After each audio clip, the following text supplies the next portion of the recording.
அனைவருக்கும் வணக்கம். இன்றைக்கி நாம் பார்க்க போகிற தலைப்பு என்னென்னு பார்த்தீங்கன்னா, பிஜிடிஆர்பி சம்மந்தமாக ஒரு 20 வினாக்கள் வந்து நம்ம டெய்லியும் பார்க்கலாம். சரிங்களா? நம்ம ஆல்ஃபா கோச்சிங் சென்டரில் நடந்த டெஸ்ட்டில் வந்த முக்கியமான வினாக்கள் வந்து ஒவ்வொரு டெஸ்ட்லேயும் வந்து 110 கொஷின் வைப்போம். அதில் 20 வினாக்களை வந்து நம்ம டெய்லியும் பார்க்கலாம். சரிங்களா? இதில் வந்த வினாக்கள் வந்து எல்லாமே ரொம்ப முக்கியமான வினாக்கள். இது வந்து டிஆர்பி போர்ட் சொன்ன புக்கை ரெஃபர் பண்ணி எடுக்கப்பட்ட வினாக்கள் தான். அது இல்லாமல் வேறு இதுலேருந்து நிறைய கொஷின்ஸ் வந்து நம்ம TNPSC, TRB, UG TRB, PGTRB இப்படி எல்லா எக்ஸாம்லேயும் வந்த கொஷின்ஸ் நிறையா இருக்குது. அது என்னென்னு நம்ம ஒவ்வொரு கொஷினாக பார்க்கும்போதே நம்ம எது இருக்குதுன்னு நம்ம பார்க்கலாம். பாருங்கள், அதில் முதல் கொஸ்டின் வந்து, தமக்கு தோன்றிய கருத்துக்களை பிறருக்கு உணர்த்த மனிதன் கண்டுபிடித்த கருவி எது? அதுக்கு முன்னாடி ஒரே ஒரு சின்ன இன்ஃபர்மேஷன். இதில் உள்ள எல்லா வினாக்களும் பார்த்திங்கன்னா நம்ம யூனிட் வைஸாக, அதாவது யூனிட் 1லேருந்து யூனிட் 11 வரைக்கும் தலைப்பு வாரியாக எந்தெந்த புத்தகத்திலேருந்து ரெஃபர் பண்ணியிருக்காங்களோ அந்தந்த புத்தகத்திலேருந்து எடுத்துருக்குறோம். ப்ளஸ் ஸ்கூல் புக்கும் இதில் வந்து ஆட் ஆகிருக்குது. இது வந்து ஸ்கூல் புக்கில் உள்ள வினாக்கள் வந்து முதல்ல வரும். அடுத்தடுத்து பார்த்திங்கன்னா நம்மளோட மெயின் புத்தகத்தில் உள்ள வினாக்கள் வந்து அடுத்து வரும். சரிங்களா? அதில் எந்த ஸ்கூல் புக்கு, எந்த ஸ்டாண்டர்ட் புக்குன்னு நான் மென்ஷன் பண்ணுறேன். இது எல்லாமே நான் இப்போ வாசிக்கிற எது வரைக்கும் சொல்லணும் அதெல்லாம் ஸ்கூல் புக்கில், அதாவது 9th புக்கில் இருக்குது. அந்த ஃபஸ்ட்டு கொஸ்டினிலேருந்து நான் ஸ்டார்ட் பண்ணுறேன். இது எல்லாமே 9th புத்தகத்தில், 9th தமிழ் புத்தகத்தில் இருக்கக்கூடிய வினாக்கள் தான். நீங்கள் வேணால் செக் பண்ணி பார்த்துக்கலாம். இப்போ பாருங்கள், முதல் கொஸ்டின் வந்து, தமக்கு தோன்றிய கருத்துக்களை பிறருக்கு உணர்த்த மனிதன் கண்டுபிடித்த கருவி எது? இப்போ எனக்கு ஒரு கருத்து இருக்குது, அதை நான் இன்னொருத்தருக்கு பகிரணும். அப்போ மனிதன் நான் கண்டுபிடித்த கருவி எது? நான் மீன்ஸ் நம்மளோட முன்னோர்கள் கண்டுபிடித்த கருவி எதுன்னு கேட்குறாங்க. நம்ம எப்படி நம்ம கருத்தை பரிமாறிக்குவோம்? நம்மளோட மொழியில் தான் வந்து நம்மளோட கருத்தை வந்து பகிர்ந்துக்குவோம். அடுத்து பாருங்கள், இரண்டாவது வினா பாருங்கள்.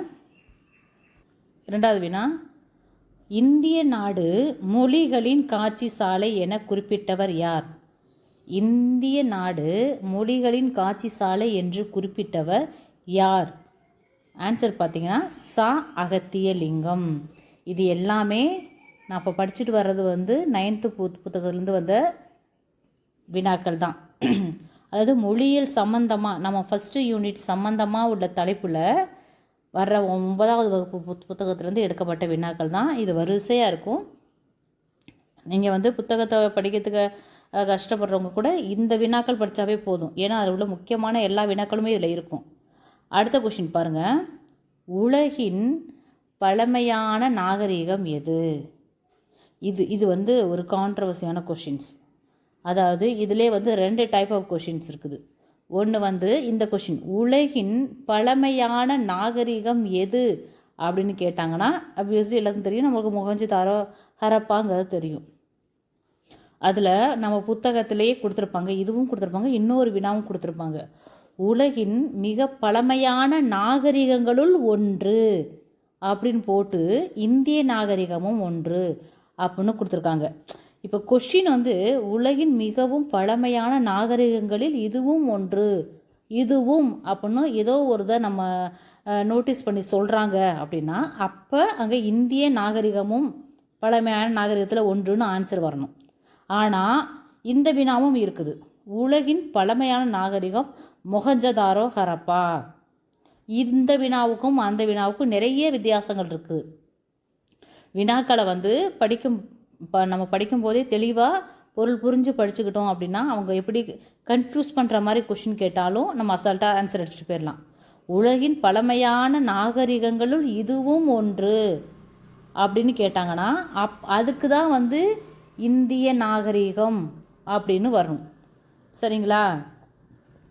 ஆனால் உலகின் பழமையான நாகரிகம் எதுன்னு கேட்டாங்கன்னா மொஹஞ்சதாரோ ஹரப்பா. இந்த கொஷினுக்கு இதுதான் ஆன்சர். அதனால் படிக்கும்போதும் தெளிவாக படிங்க. ஏன்னா நிறைய கொஷின்ஸ் வந்து ஸ்கூல் புத்தகத்துலையுமே வந்து நம்ம கவனமாக படிக்காட்டினா நமக்கு கன்ஃபியூஸ் பண்ணுற மாதிரி இருக்கும். அதுதான் சொன்னேன். அடுத்து பாருங்கள், அதே போல் இந்த கொஸ்டினும் ஒரு கான்ட்ரவர்சி கொஸ்டின் தான். கான்ட்ரவர்சி மீன்ஸ் இது 2 ஆன்சர் உள்ள கொஷின் கிடையாது. கொஸ்டினே பல டைப்பாக வரும். இப்போ நமக்கு வந்து எந்த கொஸ்டினுமே நேரடியாக கேட்க போகிறது கிடையாது. அதாவது குமரில பட்டர் முதலில் கையாண்ட சொல் என்ன, பயன்படுத்திய சொல். அவர் நிறையா சொல் முதல்ல பயன்படுத்தியிருப்பார். ஆனால் இங்கே வந்து இந்த இடத்துல வந்து கையாண்ட சொல் என்ன அப்படின்னு கேட்பாங்க. அப்படி தான் ஆக்சுவலி இங்கே வந்திருக்கணும், இவங்க மிஸ்டேக் ஆயிடுச்சு. அப்படின்னு கேட்டாங்க அப்படின்னா அது வந்து திராவிடம் அப்படின்னு வரணும். சரிங்களா? இவர் ஃபஸ்ட்டு இந்த திராவிடங்கிற சொல்ல வந்து இவர் கையாண்ட சொல்ல பின்னாடி ஒருத்தர் வந்து அதை தன்னுடைய நூலுக்கான பெயராகவே வைக்கிறார். அவர் தான் இந்த ராபர்ட் கால்டுவெல். நம்ம கால்டுவெல் சொல்லப்போனால் அவரோட ஃபுல் நேம் வந்து ராபர்ட் கால்டுவெல். எந்த நூல்? திராவிட மொழிகளின், அது பின்னாடி வரும் இந்த கொஸ்டின். இது எல்லாமே இந்த நம்ம 9th புக்கில் உள்ள வினாக்கள் தான். திராவிட மொழிகளின் ஒப்பிலக்கணம் அப்படிங்கிற நூலை 1856 எழுதுகிறாரு. எப்போ எழுதுகிறாரு? 1856 ராபர்ட் கால்டுவெல் திராவிட மொழிகளின் ஒப்பிலக்கணம் அப்படிங்கிற நூலில் குமரில பட்டர் முதல்ல கையாண்ட சொல்லான திராவிடம் அப்படிங்கிற சொல்ல அவருடைய தன்னுடைய நூலுக்கு பேராக வைக்கிறாரு. ஆனால் அவருக்கு முன்னாடியே குமரில பட்டர் என்ன பண்ணுறாரு? இந்த திராவிடம்ங்கிற சொல்ல வந்து அவர் வந்து கையாண்டிருக்கிறாரு. அவருடைய நூலில் வந்து இந்த சொல் வந்து கையாளப்பட்டு இருக்கிறது அப்படிங்கிறது நம்ம ஸ்கூல் புத்தகத்தில் இருக்குது. அடுத்து பார்த்திங்கன்னா, ஏன்னா இந்த மாதிரி வினாக்கள் எல்லாமே பார்த்திங்கன்னா நமக்கு இப்போ சில நேரம் நமக்கு கொஷின் வந்து இதே கொஷின் வந்துச்சுன்னு வச்சுங்களேன், நம்ம நினைப்போம் என்னடா திராவிட மொழிகளின் ஒப்பிலக்கணம்னு இந்த கால்டுவெல் எழுதியிருக்காரு. நம்ம சப்போஸ் நம்ம படிக்கலை அப்படின்னா, இந்த வினாக்கு நம்ம படிக்கலை அப்படின்னா நமக்கு என்ன தோணும்? இப்போ திராவிடம் அப்படின்னாவே திராவிட மொழிகளோட ஒப்பிலக்கணத்தை தான் கால்டுவெல் எழுதியிருக்காரு. ஸோ இது வந்து அதுக்கு ஏன்னா கண்டிப்பாக அந்த ஆப்ஷனில் வந்து கால்டுவெல்லும் கொடுப்பாங்க. அப்படி கொடுக்கும்போதும் நம்ம கால்டுவெல்லை போட்டோம்னா அது தப்பாக போயிடும். அவர் என்ன பண்ணுறாரு? திராவிட மொழிகளின் இந்த வார்த்தையை எடுத்து அவர் யூஸ் பண்ணியிருக்காரு. திராவிட மொழிகளின் ஒப்பிலக்கணம் தான் இருக்காரு. ஆனால் திராவிடங்கிற சொல்ல முதல்ல பயன்படுத்தியவர் யார் அப்படின்னு பார்த்தோன்னா குமரில பட்டர். நெக்ஸ்ட் கொஷின் பாருங்கள். திராவிட மொழி குடும்பங்கள் எத்தனை அப்படின்னு கேட்குறாங்க. திராவிட மொழி குடும்பங்கள் எத்தனை அப்படின்னு பார்த்தீங்கன்னா 3 இருக்குது. இதுவும் கிட்டத்தட்ட பார்த்திங்கன்னா நம்மளை கன்ஃபியூஸ் பண்ணுற கொஷின் தான். ஆனால் இதை வந்து ஈஸியாக நம்ம மனசில் வச்சுக்கலாம். அதுக்கு நான் சொல்கிறேன் பாருங்கள். இது 3 வகை. ஃபஸ்ட்டு 3 வகை என்னென்னு பார்த்துக்கோங்க. தென் திராவிட மொழி, நடு திராவிடம், வட திராவிடம். அப்போ திராவிடம்னு வரும்போதும் அவங்க என்ன கேட்குறாங்க? திராவிட மொழி குடும்பம் தான் கேட்குறாங்க. இப்போ இதிலையே திராவிடம்னு வந்துடுது. இன்னும் ஒரு கொஸ்டின் இருக்குது, அது பின்னாடி வரும். அது என்ன கொஸ்டின் பார்த்தீங்கன்னா, இந்திய மொழி குடும்பங்கள் எத்தனை அப்படின்னு வரும். இப்போ இதுலேயும் மொழி குடும்பங்கிற வார்த்தை வந்துருச்சு, அதுலேயும் மொழி குடும்பங்கிற வார்த்தை வரும். நமக்கு என்ன பண்ணோம்? நம்ம நல்லா தெளிவாக படிச்சு போயிருப்போம். திராவிட மொழி குடும்பம் 3, இந்திய உள்ள மொழி குடும்பங்கள் வந்து 4 அப்படின்னு நம்ம படிச்சு போயிருப்போம். ஆனால் நமக்கு அந்த ஆப்ஷனில் வந்து இங்கே பாருங்கள், இதிலே பாருங்கள் 3 இருக்குது, 4 இருக்குது. இப்படி வந்தால் என்ன பண்ணுவோம்? நம்ம கண்டிப்பாக நல்லா 10ல் ஒருத்தவங்க கண்டிப்பாக தப்பு பண்ணுவோம், அது இயல்பு தானே. அதனால் இது வந்து ஒரு ட்ரிக்கு. திராவிட மொழி குடும்பம்னு பார்த்திங்கன்னா அது கடைசியில் திராவிடம் முடியும். அப்போ 3: தென் திராவிடம், நடு திராவிடம், வட திராவிடம். நமக்கு தெரியும் தென் திராவிடம்னா தமிழ், மலையாளம், கன்னடம், துளு, இந்த தோடா, இந்த மொழி எல்லாமே இருக்கும். நடு திராவிடத்தில் வந்து நமக்கு தெரிஞ்ச மொழியான தெலுங்கு மொழி இருக்கும். இதுதான் அடிக்கடி கேட்பாங்க. தெலுங்கு மொழி என்ன பண்ணுவோம்? தென்பகுதியில் தானே இருக்குது, அது தமிழ், மலையாளம், கன்னடம்லாம் வருதுல்ல. அப்போ தெலுங்கு கன்னடம் தானே நம்ம ரைமிங்காக படிச்சிருக்கிறோம், அதனால் நம்ம தென் திராவிடத்தில் போட்டுருவோம். ஆக்சுவலி தென் திராவிட மொழி கிடையாது, நடு திராவிட மொழி. அடுத்து பார்த்திங்கன்னா அந்த வட திராவிடத்தில் வந்து பிராகுயி இந்த மாதிரி ஒரு 3 லாங்குவேஜ், 3 மொழிகள் வரும். சரிங்களா? நம்ம புத்தகத்திலேயே 9வது புத்தகத்துலேயும் நல்ல தெளிவாக இருக்குது. படிக்காதவங்க இந்த வீடியோவை வச்சு நீங்கள் அப்படியே வரிசையாக அந்த 9th புக் வச்சு கேட்டிங்கன்னா உங்களுக்கு நல்லா கிளியராக புரியும். இப்போ நான் அந்த புக்கையே உங்களுக்கு ப்ரூஃபாக காட்டுவேன். அது டைம் ரொம்ப ஆகுங்கிறதுனால தான் நான் வந்து இதை மட்டும் எக்ஸ்பிளைன் பண்ணுறேன். இல்லை புக்கு வேணும் அப்படின்னு நெக்ஸ்ட்டு யூனிட்ஸ்க்கெலாம் வந்து புக்கு வேணும், புக்கு ரெஃபரன்ஸ் காமிச்சிங்கன்னா நல்லாயிருக்கும் அப்படின்னு நினச்சா கண்டிப்பாக நான் வந்து அதையும் காட்டுறேன். ஏன்னா நமக்கு அதை காட்டும் போது இன்னும் கொஞ்சம் நல்லா தெளிவாக இருக்கும். நெக்ஸ்ட் கொஷின் பாருங்கள். அப்போ இதுக்கு வந்து திராவிட மொழி குடும்பம் மொத்தம் எத்தனை? தென் திராவிடம், நடு திராவிடம், வட திராவிடம் அப்படின்னு 3 வகைப்படும். நெக்ஸ்ட்டு பாருங்கள். வடமொழியை ஐரோப்பிய மொழிகளோடு தொடர்புடையது என்று குறிப்பிட்டவர் யார் அப்படின்னு கேட்குறாங்க. யாருன்னா வில்லியம் ஜோன்ஸ். யார்? William Jones. அவர் என்ன சொல்கிறாரு? வடமொழியை ஐரோப்பிய மொழிகளோடு தொடர்பு இருக்குது. ஐரோப்பிய மொழிகள் இருக்குது பார்த்தீங்களா, அதோட தான் வந்து வடமொழிக்கு தொடர்பு இருக்குது, தமிழோடையோ மற்ற மொழிகளோடைய தொடர்பு இல்லை அப்படின்னு சொல்லியிருக்கார். யார்? William Jones. ஜோன்ஸுங்கிறவர். இதுக்கு வந்து ஞாபகம் வச்சுக்க மாதிரி ஒன்று சொல்கிறேன் பாருங்கள். இங்கே ஐரோப்பிய ஐ வந்திருக்குதா, இங்கே ஜோன்ஸுக்கு ஜா வந்திருக்குதா. இப்போ ஜா ஜோ எல்லாமே கிட்டத்தட்ட ஒரே மாதிரி தானே இருக்கும். அப்படி கூட ஞாபகம் வச்சுக்கலாம். இல்லை ஏன்னா இப்போ கொஷின் இது இந்த மாதிரி நார்மல் கொஷின் தான். அந்த நார்மல் கொஷினை என்ன பண்ணுறாங்கன்னா முன்னாடி உள்ள சொல்ல பின்னாடியும், பின்னாடி உள்ள சொல்ல முன்னாடியும் ஒரு மாதிரி கொலாப்ஸ் பண்ணி கேட்கும் போதும் நமக்கு வந்து ஐயோ என்னடா இது தெரியாத கொஷினாக இருக்குதுன்னு அப்போ நமக்கு ஒரு பதட்டம் உண்டாயிருது. சரிங்களா? நீங்கள் முடிஞ்ச அளவுக்கு என்ன பண்ணுங்க அப்படின்னா கொஸ்டின் நல்லா அண்டர்ஸ்டாண்ட் பண்ணி படிங்க. அப்போ வடமொழியை வந்து ஐரோப்பிய மொழியோட தொடர்பு பற்றி பேசுகிறவர் யார்? வில்லியம் ஜோன்ஸ் தான் தொடர்பு பற்றி பேசுகிறாரு. அப்படி படிச்சுக்கிட்டால் மட்டும்தான். அடுத்து பாருங்கள். இது மாதிரி ஷார்ட்கட் வச்செல்லாம் கூட படிக்க வேணாம். சும்மா நம்ம ஜஸ்ட் ஒரு ஐடியாவுக்காக கேட்டேன். மற்றதெல்லாம் கூட ஓகே. இந்த மொழி சம்மந்தமான இந்த ஃபஸ்ட்டு யூனிட்டு செகண்ட் யூனிட்டுக்கெல்லாம் பார்த்தீங்கன்னா தயவுசெய்து எந்த ஷார்ட்கட்டும் வைக்காதீங்க. ஏன்னா ஷார்ட்கட்டு வைக்கிறதுனால அதுக்கு எந்த யூஸுமே கிடையாது. அதை அண்டர்ஸ்டாண்ட் பண்ணிக்கிட்டு நம்ம படிக்கிறதான் பெட்டர். ஏன்னா ஷார்ட்கட் வச்சோம்னா அதுவே சில நேரத்தில் நமக்கு வந்து கன்ஃபியூஸ் பண்ணி விட்ரும். அதுக்காக தான் சொல்கிறேன். பாருங்க, வடமொழியை ஐரோப்பிய மொழிகளோடு தொடர்பு இருக்குது அப்படின்னு சொன்னவங்க யார் அப்படின்னா வில்லியம் ஜோன்ஸ் சொன்னார். அடுத்து நெக்ஸ்ட் கொஷின் பாருங்கள். It's a very important questions. Tamil, Telugu, Kannada, Malayalam போன்ற மொழிகளை தென்னிந்திய மொழிகள் என பெயரிட்டவர்னு வரணும். யாருன்னு கேட்குறாங்க. இந்த கொஷின் வந்து இதுக்கு ஆன்சர் வந்து ஃப்ரான்சிஸ் எல்லிஸ். சில இதில் வந்து எல்லிஸ் மட்டும் கொடுப்பாங்க. இந்த கொஷின் இப்போ நடந்த யூஜி டிஆர்பி அந்த கொஷினில் இந்த வினா வந்திருக்குது. இது அப்படியே ஒரு எழுத்து மாறாமல் அப்படியே கொடுத்துருக்குறாங்க. ஆப்ஷன் வேறு வேறு, பட் கொஷின் வந்து பார்த்திங்கன்னா இதை மாற்றவே இல்லை. சில கொஷின்லாம் மாற்றி மாற்றி போடுறாங்க, சில கொஷின்லாம் அப்படியே டேரெக்டாக எடுத்துடுறாங்க. டேரெக்டாக எடுக்கிற வரைக்கும் நமக்கு பிரச்சனை கிடையாது, மாற்றி போட்டால் தான் நமக்கு பிரச்சனை. பாருங்கள், தமிழ், தெலுங்கு, கன்னடம், மலையாளம் போன்ற மொழிகளை இந்திய மொழிகள் என பெயரிட்டவர் வந்து ஃப்ரான்சிஸ் எல்லிஸ். இது ரொம்ப இம்பார்ட்டன்ட் கொஸ்டின். ஆல்ரெடி வந்துருச்சு, அதனால் திருப்பி வராதுலாம் சொல்ல முடியாது, வரத்துக்கு வாய்ப்பு இருக்குது. அடுத்து நெக்ஸ்ட் கொஸ்டின் பாருங்கள். அடுத்து 1856 ராபர்ட் கால்டுவெல் எழுதிய நூலின் பெயர் என்னான்னு கேட்குறாங்க. உங்களுக்கு நான் ஆல்ரெடி சொல்லிட்டேன். அந்த கொஷின்லேயே முன்னாடி வந்து இந்த குமரியில் பட்டர் கொஷின்லேயே நான் சொல்லிட்டேன். இது ஃபுல்லாமே எக்ஸ்பிளைன் பண்ணிட்டேன், அதெல்லாம் நம்ம ஃபாஸ்ட்டாக பண்ணலாம். திராவிட மொழிகளின் ஒப்பிலக்கணம். என்ன நூல்? திராவிட மொழிகளின் ஒப்பிலக்கணம் அப்படிங்கிற நூலை எழுதியிருக்காரு. நெக்ஸ்ட் கொஷின் பாருங்கள். இந்தியாவில் பேசப்படும் மொழி குடும்பங்கள் வந்து எத்தனை அப்படின்னா, நாங்கள் சொன்னேன் பார்த்தீங்களா, திராவிட மொழிகள் பற்றி சொல்லும்போது இந்த கொஷின்னு சொன்னேன் பாருங்கள். இதுலேயும் 4, 3 அப்படின்னு ஆப்ஷன் கொடுத்துருக்குறாங்க. ஸோ அதை வந்து நம்ம கன்ஃபியூஸ் பண்ணும், நமக்கு நிறையவே கன்ஃபியூஸ் பண்ணும். ஸோ அதை வந்து நம்ம தெளிவாக படிச்சுக்கிறது ரொம்ப பெட்டர்.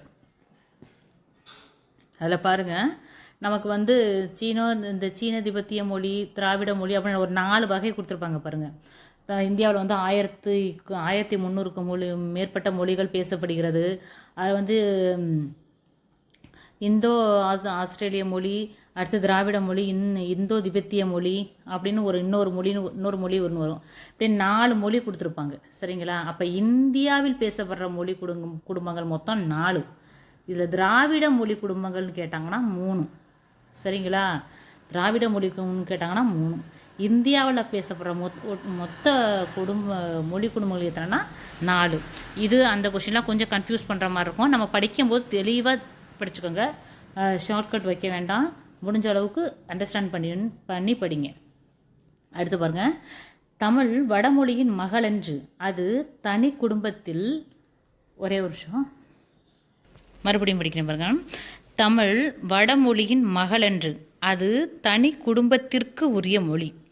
சமஸ்கிருத கலப்பின்றி அது தனித்து இயங்கும் ஆற்றல் பெற்ற மொழி. தமிழுக்கும் இந்தியாவின் பிற மொழிக்கும் தொடர்பு இருக்கலாம் என்று கூறியவர் யார் அப்படின்னு கேட்குறாங்க.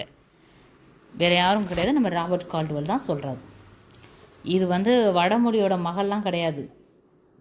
தமிழ்ங்கிறது ஒரு தனி குடும்பமாக இருக்கிறது. இது சமஸ்கிருத கலப்பு கிடையாது. தமிழ் மொழியில் நிறைய சமஸ்கிருத சொற்கள் கலந்துருக்குது. ஆனால் அது கலக்காட்டினாலும் தமிழ் தனித்து தான் இயங்கும். சரிங்களா? இப்போ அதிகமாக சமஸ்கிருத சொற்கள் கலந்துருக்குது. அப்படி கலக்காமல் இருந்தாலுமே தமிழ் தலை தோங்கி எப்போதுமே எத்தனை நூற்றாண்டு ஆனாலும் எத்தனை காலங்காலம் ஆனாலும் அது தனித்து இயங்கக்கூடிய ஆற்றல் பெற்ற மொழி அப்படின்னு தமிழுக்கு ஒரு அழகாக ஒரு புகழாரம் சொல்லியிருக்கிறார். யாருன்னு பார்த்தீங்கன்னா ராபர்ட் கால்டுவெல் சொல்லியிருக்காரு. அடுத்த நெக்ஸ்ட் கொஷின் பாருங்கள். திராவிட மொழிகள் மொத்தம் எத்தனை? இது ரொம்ப இது ஒரு இதுதான். இந்த கொஷின் ஒரு இன்ட்ரெஸ்டிங் கொஷினு. இதில் பாருங்கள், ஃபஸ்ட்டு முன்னாடி 24 மொழிகள் இருந்தது. பழசை சொல்கிறேன் நான். இப்போ 28 மொழிகள் இருக்குது. ஆனால் பழைய, அதாவது இப்படி கூட ஒரு கொஷின் வரலாம். திராவிட மொழிகள் முன்பு எத்தனை மொழிகளாக இருந்தது அப்படின்னு கேட்டாங்கன்னா 24ன்னு எழுதணும். தற்போது எத்தனை மொழிகளாக உள்ளது அப்படின்னா இந்த 24ஓட இன்னொரு 4 மொழி சேர்த்தாங்க. அந்த எருகலா, தங்கா, குறும்பா, சோழிகா அப்படின்னு ஒரு 4 மொழி இருக்குது பார்த்தீங்களா? அந்த மொழி இப்போ சேர்த்துருக்குறாங்க. சேர்த்து 28 ஆயிடுச்சு. அப்போ திராவிட மொழிகள் மொத்தம் எத்தனை அப்படின்னு பார்த்தாங்கன்னா நீங்கள் 28ன்னு போடணும். இது இந்த ஆப்ஷன்லேயே திராவிடம்னு ஆரம்பிக்குது. அதால் 3 கூட கொடுத்துருப்பாங்க. தயவுசெய்து அது திராவிட மொழி குடும்பம், இது திராவிட மொழிகள். இது எல்லாமே திராவிடம் வரதுனால ரொம்பவே கன்ஃபியூஸ் பண்ணும். ஸோ அதுக்கு இதுக்கும் உண்டான வித்தியாசத்தை கண்டுபிடிச்சி படிங்க. இது திராவிட மொழிகள் தான் கேட்குறாங்க. மொத்தம் 28. இதுக்கு ஆன்சர் 28. பழசு 24, புதுசாக அப்போ எருகலா, தங்கா, குறும்பா, சோழிகா அப்படின்னு 4 இது ஆட் பண்ணதுனால 28 ஆயிடுச்சு. அடுத்து நெக்ஸ்ட் கொஷின் பாருங்கள். நெக்ஸ்ட் கொஷின், கைவிரல் பெண்பால் என்றும் கால்விரல் ஆண்பால் என்றும் வடமொழியில் இருப்பது போல் வேறு மொழியிலும் காணப்படும் அந்த மொழி எதுன்னு கேட்குறாங்க. அதாவது இவங்க என்ன சொல்கிறாங்க, கைவிரலை வடமொழியில் என்ன சொல்கிறாங்களாம், பெண்பால் மாதிரி இருக்கான். இப்போ எப்படி ஞாபகம் வச்சுக்கோங்களேன், பெண்களோட கைவிரலாம் ரொம்ப அழகாக இருக்கும். சரிங்களா? இங்கே ஆண்பாலுக்கு 3 சொல்லினா வரும். சரிங்களா? ஆணோட கால்விரல் எப்படி இருக்கும், கொஞ்சம் ரஃப்பாக இருக்கும். அப்படி ஞாபகம் வச்சுக்கோங்க. அப்படி சொல்கிறது எதுனா வடமொழி சொல்லுது. அந்த வடமொழியில் இருக்கிறது போலயே இன்னொரு மொழியிலையும் காணப்படுதுங்கிறாங்க. அது எந்த மொழி அப்படின்னு கேட்குறாங்க. அது வேறு ஒன்றும் இல்லை, ஜெர்மனிய மொழியில் தான் அப்படி காணப்படுது. வடமொழி தமிழோட எங்கேயும் வரவே இல்லை. அது ஃபுல்லாக அயல்நாட்டு மொழியோடே போது பாருங்கள். அங்கே ஐரோப்பிய மொழி போலையே இருக்குதுன்னு சொல்கிறாங்க. வில்லியம் ஜோன்ஸ் சொல்கிறாப்புல.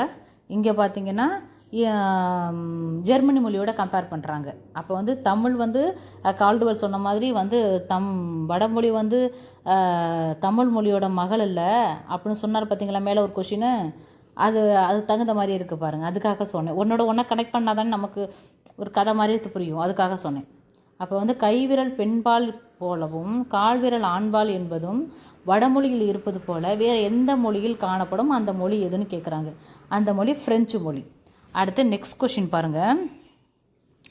தெலுங்கில் பாடப்பட்ட முதல் பாரதம் எது? இப்போ தெலுங்கில் பாடப்பட்ட பாரதம் அப்படின்னா ஆந்திர பாஷா பூஷணம் அப்படிங்கிறதா தெலுங்கில் பாடப்பட்ட பாரதம். இந்த மித்த 3 இருக்குது பார்த்தீங்களா, இதுவும் தெலுங்கு மொழியோட தான். சரிங்களா? கவிராஜ மார்க்கம், லீலா திலகம், மாளவிகா நிமித்திரம் இது எல்லாமே வந்து தெலுங்கு மொழி நூல் தான். ஆனால் பாரதம் கேட்டிருக்கிறாங்க. அப்போ ஆந்திர பாஷா பூஷணம் அப்படிங்கிற நூல் தான் தெலுங்கில் பேசப்பட்ட பாரதம். இது நமக்கு தெரியும். ஆந்திராவில் உள்ளவங்களாம் தெலுங்குக்காரவங்க தான் ஆந்திராக்காரவங்க அப்படின்னு தானே சொல்லுவோம். அப்போ இதை நம்ம ஈஸியாக ஆன்சர் பண்ணிடலாம். அடுத்த நெக்ஸ்ட் கொஷின் பாருங்கள். கீழ்கண்ட எந்த நாட்டின் பணத்தாளில் தமிழ் மொழி இடம்பெற்றுள்ளது அப்படின்னு கேட்குறாங்க. கண்டிப்பாக பார்த்தீங்கன்னா இந்தியாவிலையும் இருக்குது. ஆனால் இது எல்லாமே மேலே வந்து இது வந்து ஆக்சுவலி சிங்கப்பூர் வரணும். சிங்கப்பூர் எல்லாம் ஆட்சி மொழியாக சிங்கப்பூர் மலேசியா இங்கேயும் வந்து தமிழ் மொழி பேசுகிறாங்க, ஆட்சி மொழியாக இருக்குது. ஆனாலும் எந்த நாட்டோட பணத்தாளில் தமிழ் மொழி இடம்பெற்றுள்ளது அப்படின்னு கேட்டாங்கன்னா மொரிஷியஸ் இலங்கை. எந்த நாடு? மொரிஷியஸ் இலங்கை. அங்கே தான் பணத்தாளில் வந்து தமிழ் மொழி இடம்பெற்றிருக்கு. இப்போ 10 ரூபாய் அப்படின்னா 10 ரூபாய் அப்படின்னு தமிழில் எழுதியிருப்பாங்க. அப்போ அது எடுத்துனா இலங்கையில் தமிழ் பேசுகிறாங்க, நல்ல தமிழ் பேசுவாங்க, அது நமக்கு டக்குன்னு அடிச்சிடுவோம். ஆனால் மொரிஷியஸ் அப்படிங்கிறது கொஞ்சம் டவுட்டாக தான் இருக்கும். ஆனாலும் அங்கே வந்து பணத்தாளில் தமிழ் மொழி வந்து இருக்குது. அப்போ பாருங்கள், மொரிஷியஸ் இலங்கை. அடுத்த நெக்ஸ்ட் கொஷின் பாருங்கள். அடுத்த கொஷின், மொழியால் விளக்கப்படுகின்றதை என்னவென்று அழைப்பர் அப்படின்னு கேட்குறாங்க. ஒரு மொழி இன்னொரு மொழியால் விளக்கப்படுவதை, அதாவது இலக்கியங்கிற ஒரு மொழியை இலக்கணங்கிற ஒரு மொழி விளக்குதான். புரியுதுங்களா? அப்போ இதுக்கு ஆன்சர் என்ன? இலக்கணம் தான் ஆன்சர். இலக்கியத்தை விளக்கத்துக்கு இலக்கியங்கிற ஒரு மொழியை விளக்க இலக்கணம் அப்படிங்கிற ஒரு மொழி வந்து பயன்படுதான். அதுதான் இங்கே சொல்கிறாங்க. இதை இப்படியே படிச்சுக்கோங்க, அதான் நல்லது. இலக்கியங்கிற ஒரு மொழியை விளக்க இலக்கணம் என்ற ஒரு மொழி வந்து இங்கே பயன்படுது அப்படின்னு கொடுக்குறாங்க. அடுத்து பாருங்கள், மரபு வழி இலக்கணத்தார் இவர்களில் யார் அப்படின்னு கேட்குறாங்க. நான் கண்ணை மட்டும் போட்டலாம். யார்? பாணினி வடமொழி, நம்ம தொல்காப்பியர் தமிழ்மொழி. அப்போ ஏ அண்ட் பி. இதுதான். என்னடா இவ்வளோ ஈஸியான கொஷின்லாம் பார்க்காதீங்க. நம்மளுங்க தொல்காப்பியர் போட்டுருவாங்க, சில பேர் பாணினி போட மாட்டாங்க. அதுக்காக இந்த வினா. அடுத்த கொஷின் பாருங்கள். இந்த 16 கொஷினை விட இந்த மரபொழி இலக்கணத்தாக இருக்குல்ல, சரி, இந்த 15 கொஷினை விட என்ன பண்ணுது அப்படின்னா நம்மளோட ஸ்கூல் புக்கு வந்து ஆல்மோஸ்ட் முடிஞ்சிருச்சு. இங்கே வரைக்குமே முடிஞ்சிருச்சு, 14ஓட முடிஞ்சிருச்சு. இதோட 9th புக்கில் வந்து உள்ள கொஷின்ஸ், முக்கியமான கொஷின் வந்து 14 கொஷினும் முடிஞ்சிருச்சு. இதுக்கப்புறம் இந்த 15லேருந்து ஸ்டார்ட் ஆகிற கொஷின் எல்லாமே நம்மளோட மொழி வரலாறு, சக்திவேல் அவர்களோட புக்கு. சக்திவேல் புக்கு வச்சு பாருங்கள். மித்த கொஷின் நம்ம 15லேருந்து பாருங்கள். இது எல்லாமே சக்திவேல் புக்கில் வர்ற வினாக்கள். அடுத்து பாருங்கள், மொழியின் அமைப்பு எத்தனை வகைப்படும் அப்படின்னு கேட்குறாங்க. மொழியோட அமைப்பு எத்தனை வகைப்படும்? 3 வகைப்படும். அது என்னென்னு பார்த்தீங்கன்னா ஒளினியல், உருபணியல், தொடரியல் அப்படின்னு 3 வகையாக பிரிக்கிறாங்க. சரிங்களா? நல்லா கவனிச்சுக்கோங்க. மொழியோட அமைப்பு எத்தனை, ஒரு மொழி இருக்குன்னா அதோட அமைப்பு இருக்குல்ல, வடிவம், அதை வச்சு 3 வகையாக பிரிக்கிறாங்க. என்னென்ன? ஒளினியல், ஒளின்னு ஷார்ட்டாக எழுதுறேன். ஒளினா சவுண்டு, இந்த சவுண்டை வச்சு பிரிக்கிறாங்க, அதோட வடிவத்தை பிரிக்கிறாங்க. உருபணியல், உருவு அப்படின்னா அதோட ஸ்ட்ரக்சர் வச்சு பிரிக்கிறாங்க. தொடரியல், அது ஒரு எழுத்து இன்னொரு எழுத்தோட இணையும் போது அது உண்டாகிற அந்த அமைப்பை வந்து பிரிக்கிறாங்க. சரிங்களா? அப்போ ஒளியியல், உருபணியல், தொடரியல் அப்படின்னு 3 வகையாக பிரிக்கிறாங்க. நல்லா கவனிச்சுக்கோங்க. மொழியின் அமைப்பை எத்தனை வகைகளாக வகைப்படும் அப்படின்னா 3 வகை: ஒளினியல், உருபணியல், தொடரியல். நெக்ஸ்ட் கொஷின் பார்த்தீங்கன்னா, அடுத்த கொஷின் பாருங்கள்.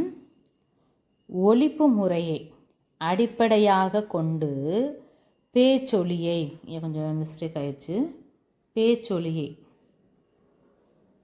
பேச்சொலியை எத்தனை வகைகளாக பிரிப்பாங்க, எப்படி பிரிப்பாங்கன்னு கேட்குறாங்க. 2 வகையாக தான் பிரிப்பாங்க. அது என்னன்னு பார்த்தீங்கன்னா உயிர் மெய்ன்னு தான் பிரிக்கிறாங்க. உயிர் மெய்ன்னு பிரிக்கிறாங்க. இதுவும் சக்திவேல் புக்கு. இதுக்கப்புறம் வர்றது எல்லாமே சக்திவேல் புக்கு. அதுக்கப்புறம் நான் மாறும்போது சொல்கிறேன் உங்களுக்கு. ஒலிப்பு முறையை அடிப்படையாக கொண்டு பேச்சொலியை எத்தனை வகைகளாக பிரிப்பர் அப்படின்னா உயிர் மெய். உயிரெழுத்தும் மெய்யெழுத்தும் பிரிக்கிறாங்க. அதுக்கப்புறம் தான் அது உயிர் மெய்யெழுத்தாக மாறுதுங்கிறது நமக்கு தெரியும். ஆனால் தொடக்கம் என்னது, உயிர் தனியாக மெய் தனியாக பிரிக்கிறாங்க. அடுத்த கொஷின் பார்த்தீங்கன்னா, அடுத்த வினா பாருங்கள். கீழ்கண்டவற்றுள் மருங்கொலி எழுத்துக்கள் எவை அப்படின்னு கேட்குறாங்க. இல்லை மருங்கொலினா என்னன்னு முதல்ல தெரிஞ்சுக்கோங்க. முதல்ல மருங்கொலி அப்படின்னா என்னங்கிறத அதுக்கு ஒரு எக்ஸ்ப்ளனேஷன் கொடுக்குறேன் பாருங்கள். அதாவது மூச்சு காற்று, நம்மளோட மூச்சு காற்று இருக்குல்ல, அது வந்து இங்கே உள்ளேருந்து வெளியில் வருது. அந்த வாய் அறை இருக்குல்ல, அந்த வாய் அறையில் வந்து ஒரு இடத்துல வந்து அதை அடைச்சிக்கிட்டு இந்த நாக்கோட 2 பக்கத்துலையும், சரிங்களா, இந்த நாக்கோட 2 பக்கத்துலையும் வெளிவருது. இதுக்கு ஆன்சர் வந்து பார்த்திங்கன்னா இந்த லா அண்ட் லா, சரிங்களா. இதை மறுபடியும் சொல்கிறேன் பாருங்கள். மூச்சு காற்று நம்மளோட வாய் அறையில் வந்து ஒரு இடத்த அடைச்சி நாக்கோட 2 பக்கமும், சரிங்களா, இது நான் சும்மா ரஃபாக வரைகிறேன். இது வந்து நாக்கு அப்படின்னா இதோட 2 பக்கத்துலையும் வந்து ஃபஸ்ட்டு இங்கே வந்து நிற்கிது, இந்த இடத்துல நிற்கிது. இந்த 2 பக்கத்துலையும் அந்த காற்றை அடைச்சி வெளியில் விடுது. அப்போ தான் இந்த லாங்கிற எழுத்து பிறக்கிறது. இந்த லா அண்ட் லா அப்படிங்கிற எழுத்து வந்து பிறக்குது. இதுதான் மருங்கொலி அப்படின்னு சொல்கிறாங்க. சில நேரம் நான் சொன்ன அந்த டெஃபனிஷனை கொடுத்து கூட பிறக்கக்கூடிய எழுத்து என்னன்னு கேட்கலாம், சரிங்களா.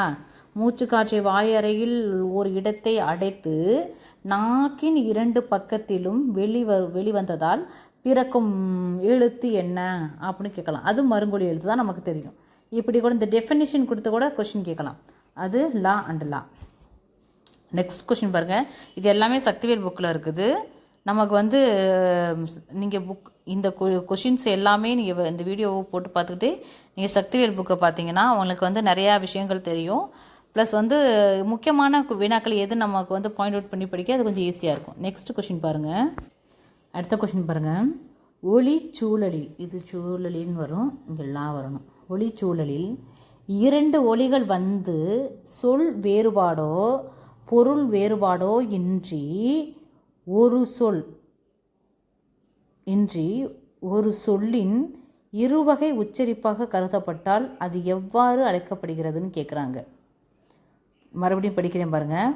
ஒளி சூழலில் 2 ஒலிகள் வந்து சொல் வேறுபாடோ பொருள் வேறுபாடோ இன்றி, சொல்லும் பொருளும் வேறுபாடெலாம் இங்கே இல்லை, ஆனால் ஒரு சொல்லின் இருவகை உச்சரிப்பால், ஒரு சொல்ல 2 வகையாக உச்சரிக்கிறோம், இந்த உச்சரிப்பாக கருதப்பட்டால் அதை எவ்வாறு அழைக்கிறோம் அப்படின்னு சொல்கிறாங்க.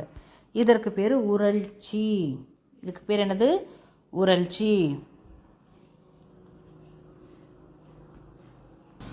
இதுக்கு ஆன்சர் வந்து என்னது? உரல்ச்சி. மறுபடியும் படிக்கிறேன் பாருங்கள். ஒளி சூழலில் 2 ஒலிகள் வந்து சொல் வேறுபாடோ பொருள் வேறுபாடோ இன்றி ஒரு சொல்லின் இருவகை உச்சரிப்பால் கருதப்பட்டால் அவை எவ்வாறு அழைக்கப்படுகிறது அப்படின்னா உரல்ச்சி என்று அழைக்கப்படுகிறது. ஓகே, இன்றைக்கி வந்து நம்ம ஒரு 20 கொஷின்ஸ் வந்து நம்ம பார்த்துட்டோம். நாளைக்கு வந்து பார்த்திங்கன்னா இன்னும் ஒரு 20 கொஷின்ஸ் நம்ம ஃபஸ்ட்டு யூனிட்லேருந்து 11வது யூனிட் வரைக்கும் டாபிக் வைஸு முக்கியமான வினாக்கள், முக்கியமான புத்தகத்திலேருந்து எடுக்கப்பட்ட வினாக்கள், தேர்வில் வந்து ஆல்ரெடி கேட்ட வினாக்கள், இதில் என்னென்ன வினாக்கள் நான் மென்ஷன் பண்ணிக்கிட்டே வருவேன், அதையும் நோட் பண்ணி வச்சு படிங்க. இதில் ரொம்ப இது யூஸ்ஃபுல்லானது. நீங்கள் புத்தகத்தை நான் எந்தெந்த புக்கை சொல்லிக்கிட்டே வரேனோ அந்த புக்கை எல்லாமே நீங்கள் வச்சுக்கிட்டு அப்படியே வரிசை லைன் பை லைனாக பார்க்கும்போது நீங்கள் ஒரு கொஷின் பார்க்க ஆரம்பித்தாலே அங்கே நிறையா கொஷின் நீங்கள் பார்ப்பீங்க. அதனால் நான் சொல்கிற புக்கை அப்படியே பக்கத்தில் வச்சுக்கிட்டு இதை பார்த்துக்கிட்டே வாங்க. உங்களுக்கு வந்து நல்ல யூஸ்ஃபுல்லானதாக இருக்கும். நம்ம இன்னொரு வீடியோவில் பார்க்கலாம். நன்றி.